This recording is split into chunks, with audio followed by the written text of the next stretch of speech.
Hello, I'm Archie Luxury and welcome to the program. Today I'd like to do a comparison. And these are two watches which are very dear to my heart because I own both these fuckers.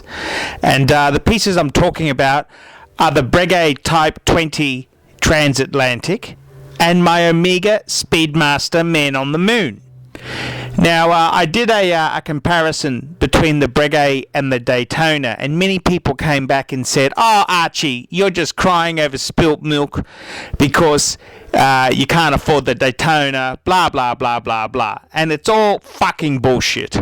I bought the Breguet because the Breguet is just a cool fuck-off chronograph, and I especially bought the Breguet Transatlantic because I've already got the manual wind Omega Speedmaster and it doesn't have a date feature, and the Transatlantic is the Type 20 version with the date as opposed to the Ehrenvale. And basically, besides that, they're very similar, Transatlantic and the Ehrenvale. Now look. You know, I've had many fuckers come to me and say nasty, mean comments, but the reality is I fucking wanted a Breguet ever since I first had one as a watch dealer.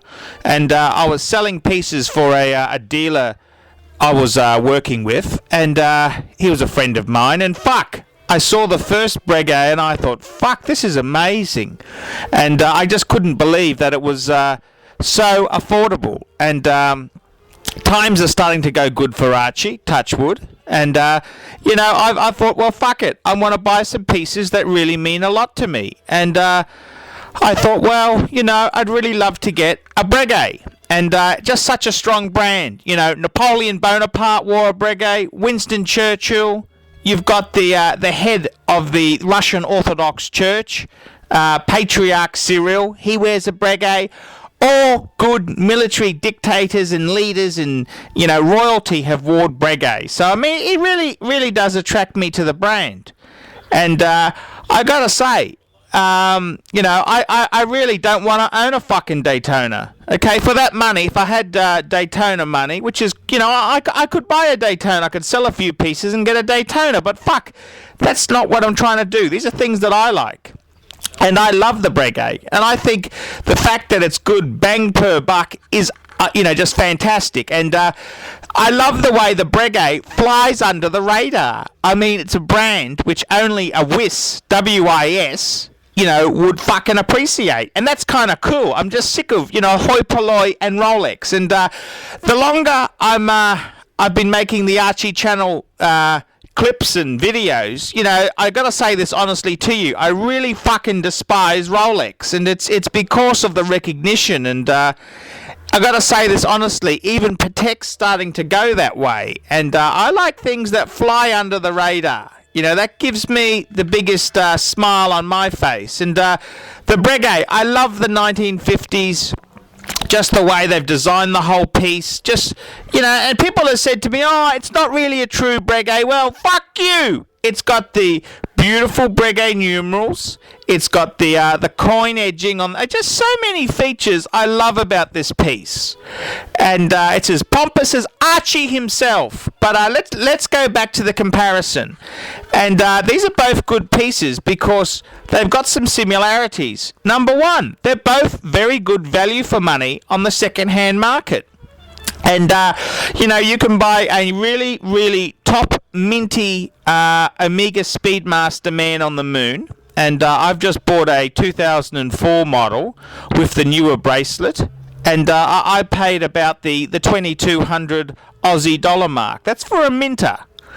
The Breguet, well, the Breguet cost me a smidgen over 5,000. Now, those are both... Okay, the Breguet is twice as expensive. But, you know, it's a different style of watch. And but they're both good value pieces on the used market. And you buy them sensibly and you really won't lose much. Okay, comparison between the two there. Well, the Breguet, of course, it's an automatic chronograph with a date. And it's got a flyback feature. That means you don't have to stop the chronograph before you reset it. You can reset it on the go. Yeah, handy feature. The Omega Speedmaster Man on the Moon, well, it doesn't have a date. It's a manual wind, and it's a traditional chronograph. You've got to stop it. It doesn't have the flyback feature. And to be honest with you, that's quite okay. You know, it is what it is. And things I love about the Omega Speedmaster is it's really, you know, it's the Moonwatch, and it's for Omega. It's a great piece in their range. So I've got nothing bad to say about the Omega Speedmaster Man on the Moon. I love it. The Breguet itself there, it also, you know, has many good attributes to it. They're good value on the used market. Not so, you know, the depreciation's a bit of a fucker if you bought it new, but I'm Archie. I buy things pre-owned and I want bang per buck value. And, you know, it's a great chronograph, and I like the way it's got a few options. You can get it with date or without date, and you can get it with a bracelet or on a leather strap. And I've decided to, you know, the strap, I love wearing straps, so when I was looking around for one, I wanted a nice condition piece, preferably with boxing papers, and you know, my preference was for the date model. And the strap, well, I like, you know, the Omega Speedmaster of mine came on the bracelet. So in this one here, now I have fitted the leather strap to the Omega Speedmaster because I think it just makes the watch cooler. But you know, it's all much of a muchness, and I got to be honest with you, comparing the two. I think they're both great fuckers, and different purpose. One's automatic, one is manual wind. One is a flyback, one's not. One has a date, one doesn't. And so, you know, there's a different type of piece there, but they're both got a fair bit in common. They're both good value. They're both steel.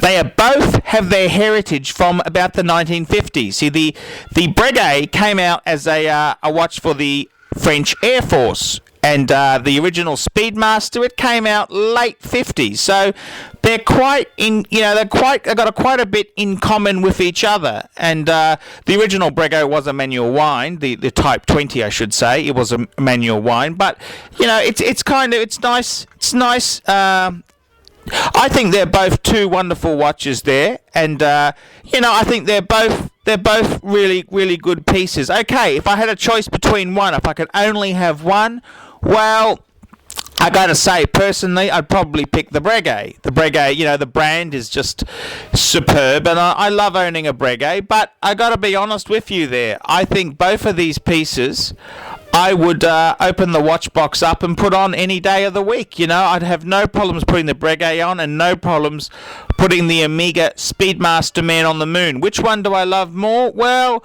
I'm a bit of a snob and I'm a bit of a pretentious fucker, so I'd probably go Breguet. But at the end of the day, both of these pieces are good, heavy-hitting fuckers, and they'd look great on anyone's wrist. I'm Archie Luxury. Tell me what you think.